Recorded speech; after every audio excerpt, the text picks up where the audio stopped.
Hello everyone, next gen constructions में आपका स्वागत है।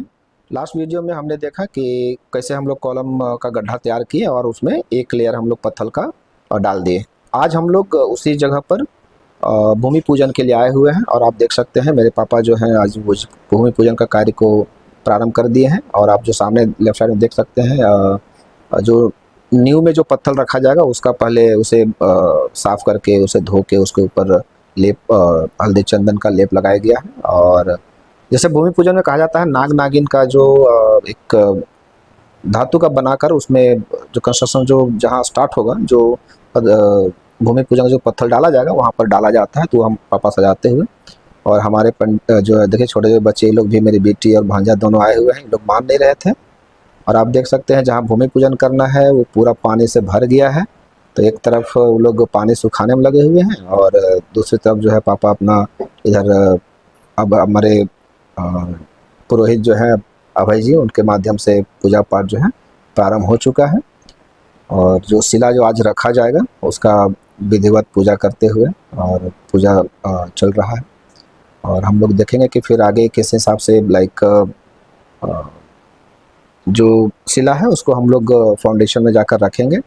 पूजा में सबसे बड़ी चीज़ होती है कि हिंदू संस्कृति के पूजा में जो है बहुत लंबा होता है पूजा और बहुत विधिवत पूजा की जाती है।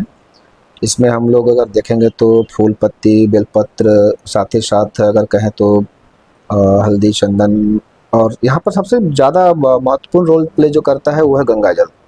आप हिंदू संस्कृति में ये माना जाता है कि आप कितनों भी पाप कर लें, कितनों भी आप गुनाह कर लें, अगर आप अपने ऊपर एक बार गंगा जल अगर छिड़क लेते हैं तो कहा जाता है कि सब शुद्ध हो जाता है, सब गलती माफ़ हो जाती है। गंगा माँ का इतना आशीर्वाद पड़ता है और हमें मिलता है। और आप देख सकते हैं कि शिला का विधिवत पूजा चल रहा है और शंखनाद भी हो गया। हमारे पुरोहित जी जो है शंखनाद करके लगभग पूजा का एक फेज़ इनका ऑलमोस्ट कंप्लीट हो चुका है। और अब हम आरती पर आ गए हैं, आरती चल रहा है। और आरती के बाद जो है एक बार पुनः जो पूजा स्थल का जो है इसका विसर्जन होगा। और विसर्जन के बाद जो है फिर शिला को जो है जो नया गड्ढा तैयार किया गया है वहाँ पर एक आप देख सकते हैं कि पानी लगभग खत्म हो गई है। और अब शिला को लाकर यहाँ पर स्थापित किया जाएगा और इसी के ऊपर जो है हमारा कॉलम खड़ा होगा और दीवार खड़ा होगा। पुरोहित जी से बात हो रही थी, उनका कहना था कि शिला जो आपको रखनी है वैसा जगह रखना है जहाँ उसके ऊपर दीवार पड़े, मतलब ऐसा नहीं कि आप किसी भी कोना में डाल दिए। हम लोग जो आज पूजा कर रहे थे वो ईशान कोण में हम लोग पूजा कर रहे हैं, जो कि पूर्व उत्तर का कोण होता है। और चूँकि पत्थर में ये होने के कारण जो है यहाँ मिट्टी भर गया था पानी, तो उसको सुखाए हैं और यहाँ पर पूजा हो रही है। तो सारा जो है विधिवत यहाँ पर किया जा रहा है। जो भी चीज़ें लाइक शिला और जो कलश जो तैयार किया गया है जिसमें नाग नागिन का देखिए शिला को जो है अब उस गड्ढे पे लाया जा रहा है जहाँ से हम लोग अपना घर का फाउंडेशन स्टार्ट करेंगे। तो ये जो हम लोग अभी देखेंगे कि उसको स्थापित करने जा रहे हैं और वैसे ही सीधा में स्थापित करेंगे जहाँ पर जो है दीवार इसका खड़ा हो सके। क्योंकि ये स्ट्रिक्टली मतलब अपना जो पुरोहित है इनका कहना है कि ये वही जगह होना चाहिए जहाँ उसके ऊपर में दीवार खड़ा हो सके। और उसी सीधा में तो हम लोग सीधा देख लिए हैं और ऑलमोस्ट यही जगह पर फिक्स होगा। तो यही आसपास में मैंने नापी किया तो लगा कि वहीं पर होगा, तो इसलिए हमने पापा को भी बताया कि आप यही जो है अपना शिला को स्थापित करें। और आप पीछे देखिए, पीछे देख सकते हैं वहाँ कलश रखा गया है, उसी में नाग नागिन का जो है हम लोग धातु का बनाकर उसे रखते हैं ताकि किसी भी तरह का दोष ना पड़े और सबका समाधान जो है इनके माध्यम से हो सके। सभी चीज़ें एक विश्वास और मान्यता पर डिपेंड करता है कि आप कितना मानते हैं। बहुत कोई मानते भी नहीं है ये सब चीज़ें, लाइक हिंदू संस्कृति में ज़्यादा मानते हैं लोग, अगर आप दूसरे कम्युनिटी में चले जाएंगे वो लोग नहीं मानते हैं। तो ये डिपेंड करता है आपके ऊपर कि आप कितना मानते हैं।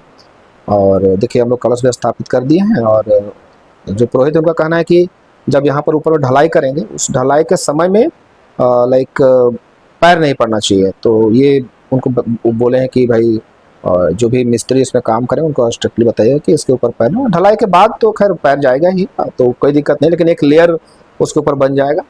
और उनका ये भी कहना है कि जो शिला रखा जाता है उस शिला को आप हिला डुला सकते हैं लेकिन शिला को उठा के फिर कहीं नहीं रख सकते हैं। तो ये सबसे बड़ा उनका कहना था कि जो आप शिला रखे हैं वो भले ज़रूरत पड़े थोड़ा हिल जाए कोई दिक्कत नहीं है, लेकिन उठा के दूसरा जगह नहीं रखना है क्योंकि पूजा का महत्व वहीं पर समाप्त हो जाएगी अगर आप जैसे उसको हटाकर ये करते हैं तो।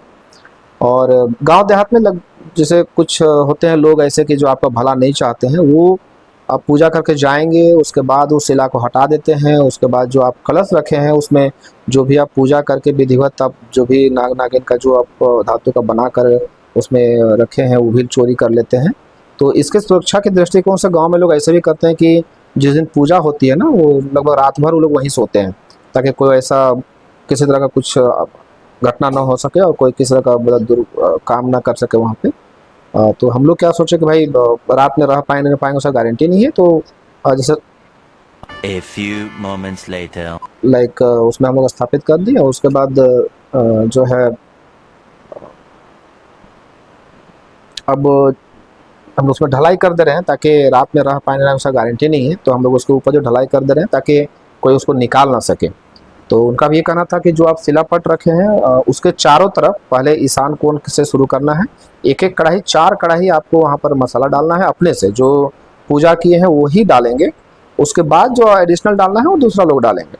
और उनका पुरोहित का ये भी कहना था कि आप नमक की चीज़ें आप जो है बनी हुई या नमक आपको नहीं खाना है जब तक से आप वहाँ ढलाई पूरा नहीं कर लेते हैं। तो आज पापा बिल्कुल अभी के 3 बज गए हैं और नमक का कोई भी चीज़ें लगभग नहीं खाए हैं। और वही जो फाइनल 4 कढ़ाई डालना था वो अभी डाल दे रहे हैं। बाकी फिर हम लोग जो है उसको डाल के कंप्लीट कर देंगे। तो आज तक के लिए यही इतना ही। आगे भी आप बने रहिए और आपसे फिर से एक बार आग्रह करूँगा कि आप अपना सजेशन ज़रूर दें, ताकि घर जो है मजबूत बन सके और सुदृढ़ बन सके। धन्यवाद।